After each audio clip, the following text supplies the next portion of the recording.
cabang pramuka ini?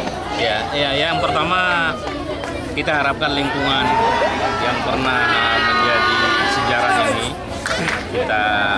kita manfaatkan, kita bersihkan, kemudian bisa tempat ini digunakan untuk kepentingan pengembangan pramuka. Untuk jangka panjang kita rencanakan ini untuk museum, tetapi sekarang ini alat-alat kelengkapannya belum lengkap. Jadi kita harapkan ini gotong royong kita bersama. Ya, saya yakin pramuka ini bisa memelihara merawat ini.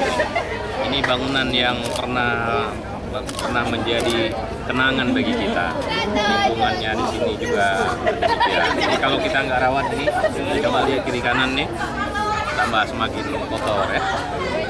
Mohon dukungannya. Ya. Makasih. Terus ke depan Pak, dengan adanya quartet cabang ini, apa harapan, keinginan atau kegiatan apa yang akan dilakukan terhadap mereka? Ya, untuk pramuka mereka sudah punya kalender sendiri. Apa yang harus mereka lakukan di tingkat dasar, kemudian apa yang harus mereka lakukan di tingkat provinsi nasional, gitu ya. Kita mensupport, kita memberi perhatian. Untuk dananya sendiri ada Pak?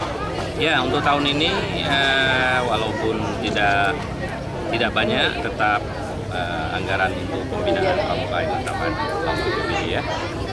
Seperti saya katakan tadi, keterbatasan kita karena banyak sekali kegiatan yang harus kita itu tidak semuanya bertumbuh pada APBD. Itu yang kita mau, para pengurus ini dinamis, ya, mencari